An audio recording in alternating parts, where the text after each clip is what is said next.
Thank you very much for clicking on this video. It's me again, Teacher Adah Jules of 5-1 Talk.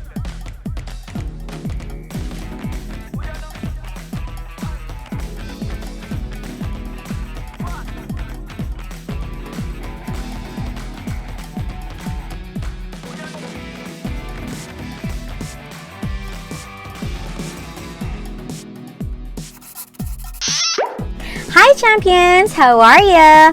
Welcome back to my channel! And if you're new here, welcome! I'm Teacher Adah Jules and I post videos about 5-1 Talk. So if you want to know more about the company, just click that subscribe button below and hit that notification bell so you'll be notified every time I post new videos. So you can see on the title, I'm going to talk about Parsnip today. First, there are questions that I'm going to read before we continue to talk about Parsnip. I posted a video on my Facebook account for those teachers who have questions about Parsnip, and I'm going to answer it in here in this video. So the first one is Teacher Angelica Aureliana. Sabi niya, how will Parsnip improve my bookings? Parsnip is not going to improve your bookings because Parsnip is all about the taboo topics. This isn't about increasing your bookings, your earnings with incentives. It doesn't have any incentives. It's just a more detailed explanation of the topics that we should not talk about inside the classroom. There are similar questions, but I'm going to choose na lang one question from the teachers kasi same lang kasi talaga yung questions niyo. What is Parsnip? Ano yung Parsnip? What is Parsnip all about? So this one's from Teacher Camille Bianca and she asked, what is Parsnip all about? So we're going to dig deeper later. I'm going to share with you the meaning kasi yung Parsnip is an acronym. So you're going to know what it means or what it stands for later. From Teacher Pinky naman, para asa daw ang Parsnip. So it's just the same. What is it for? So Parsnip is like what I said, it's a more detailed explanation of the taboo topics, the topics that we should never talk about inside the classroom. And this one's from Teacher Sham Portes. She asked if the exam or the question, maybe she was talking about the self-access module, the pre-training quiz and the post-training quiz. Before we start the training, we should finish the pre-training quiz first before we enter the Zoom room. If your training is at 1 o'clock, you should be done by 12:55. Okay, and then after that, you're also going to answer the post-training quiz. So it's after the training. For the training quiz, it's usually based on what you know about it. What's your idea about it? The things that you know about the taboo topics. After the training, it's like a review of what you've learned. It's like the same with our lesson. We have a review with the overall training, with the overall lesson. So it's just the same with that. And sabi niya, lisod ba daw? Mahirap ba yung quiz? No, it's not mahirap. It's very easy na ma-perfect niyo siya, especially if nakinig talaga kayo. If you listen to your trainer attentively, it will not be hard for you. It will be very easy. General ideas niyo lang, pwede na.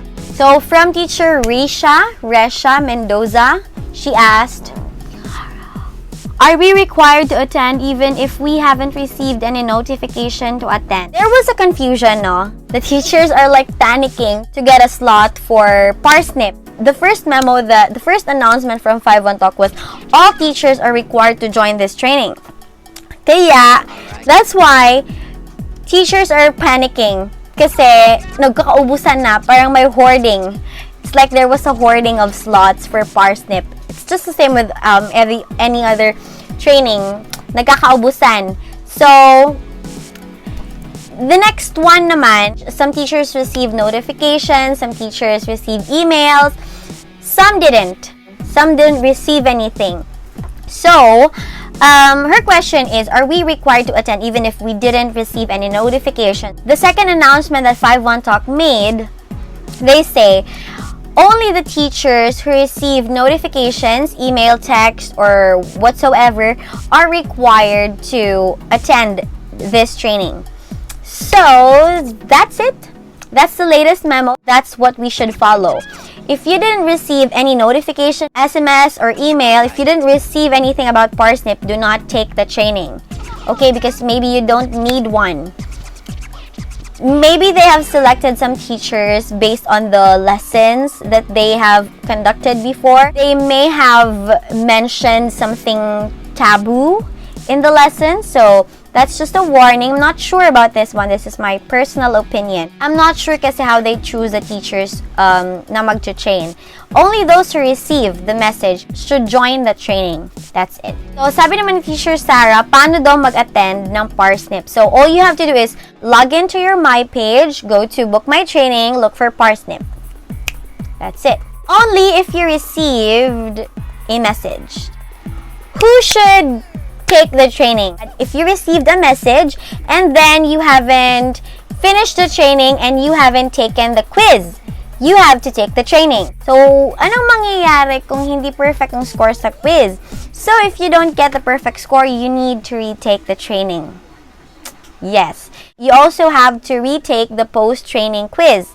But this time, in incognito, your email address isn't registered, so you may use another browser for that. So, yun. It's not registered in the browser. So, here we go. What's Parsnip? As I've mentioned, Parsnip is an acronym. I'm not going to dig into details about the meanings because it's for you to discover. You attend the training na lang if you want to, but I'm going to give you a general idea about Parsnip. So, P, for the first P, we have two, Parsnip. So, P stands for provinces. You already know which provinces shouldn't be talked about in the lesson. So, yun. Next, A. A.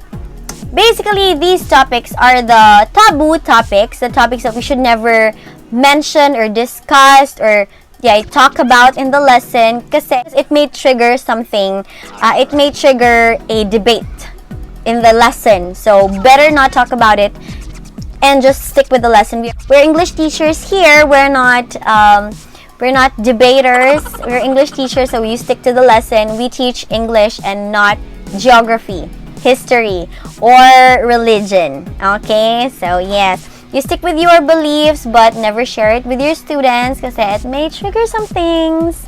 Okay? And we don't want that. We want our students to be close to us. We want them to like us back, or we want them to stick with us in our lessons for the rest of our lives. Kasi you might say something that they don't like. Yun. Baka i-unfavorite tayo. Oh my God, Beshi, ayoko na. Ayoko nun. Alright, so anyway, provinces, and you already know which provinces we shouldn't talk about in the lesson or in the classroom. And if you may see these things in the material, just try to focus and as much as possible, never try to let the student make a sentence with these words, okay? Or if you see the word there, you know the word there. If you see the word in your lesson, just try to ignore it kasi baka may itanong ang student mo, Beshi Bells, makahingi ka pa ng tulong sa 100 santo. Next, A. Abuse or alcohol. Okay, you should not talk about these things, okay? These things shouldn't be learned by the student from the teachers. These things should be learned at home, okay? So, yun. R, race or religion. Okay, for religion, walang problema. Just stick with your beliefs, as I've mentioned a while ago, but never share them with your students. Kasi nga, you might say some things that they might not like. Okay, so, kalma ka lang, okay? I know we are devoted, but do not mention that to our students kasi they have their own beliefs din. And for the race, just don't mention anything about races kasi your student might ask you some questions and your answer again and again and again, your answers might trigger a debate or a misunderstanding. Okay? So, just stick with the lesson. S is sex. Yes, we should not talk about that. Our classroom or the air class is very smart and it can detect pictures automatically. So if you send a baby with only a diaper, it will be barred and it will not be sent to the student. Kasi you're showing you're showing off too much skin sa picture. So yun, there are some things that we should not send. There are pictures that we should not send. Pwede naman siguro we can only stick to the topic. There's a picture in the book already. You don't need to send another picture. And N is narcotics.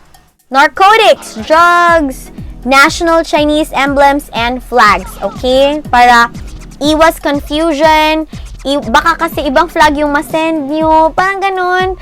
Alam nyo na yun, teachers. Wag na lang, okay? Di mo naman siya kailangan subukan para malaman kung masama ba siya talaga. Ang dami nang nasirang buhay dahil dun. Sa akin, wala talagang magandang maidudulot yun. Wag. Wag. Wag.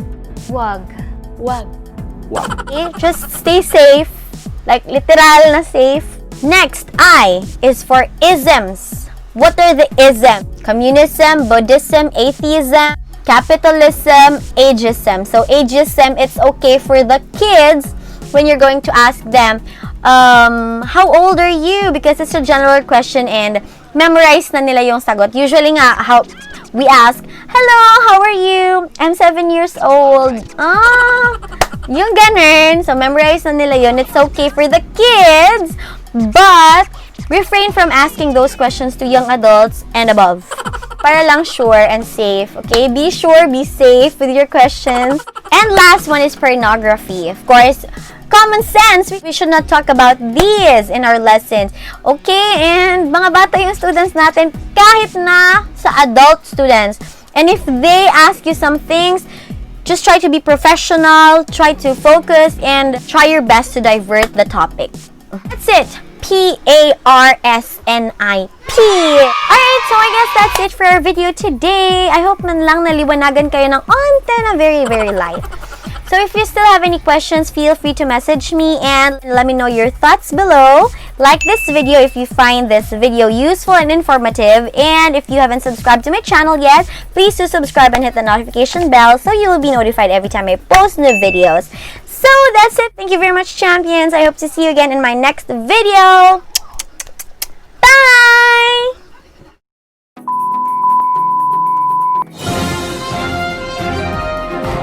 And this video is a continuation for the Parsnip video. As you can see, I'm still wearing the same shirt. Kasi, kakatapos ko lang mag-film ng Parsnip na video, no? At saka, nilutuan nila. And this has been my goal ever since na mag-ASMR video ako. When I watch YouTube videos, palagi ako nanonood ng ASMR. So, here we go! Good luck sa akin.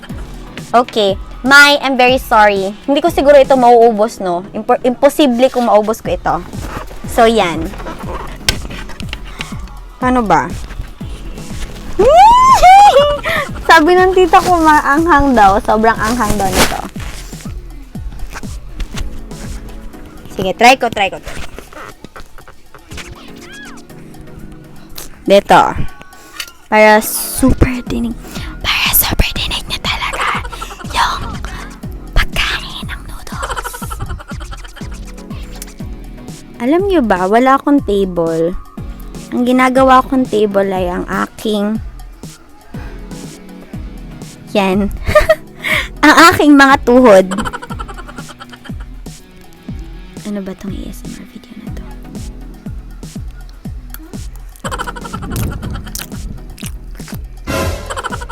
Huh?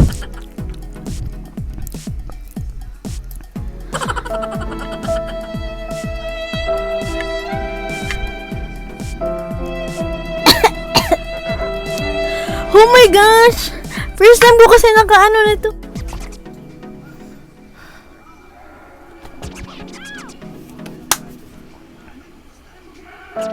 Huh?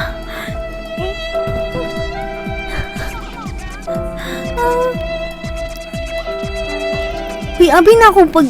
Oh my gosh, makabisaya, mantaaning kahalang. Abi na ako nga kung... Dili na siya init, dili na siya halang. Ang halang ni Anhe, dili. Nagstay na siya. Oh my gosh. As in, tinuod eh. Halang gid eh ni. Hindi pala to ASMR. Kukunik ko na to sa Parsnip na video. Oh my gosh, hindi ko kaya. Champions, I'm so sorry. I can't do this for you. I love my life. Gusto ko pa mabuhay.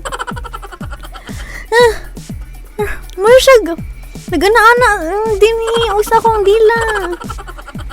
Gamay, lagi kayo ito kong gikaon. No. No more. So, yun lang. Thank you so much. Goodbye! Hoy, dili ko, ani. Uy, halang kayo. Dili ko.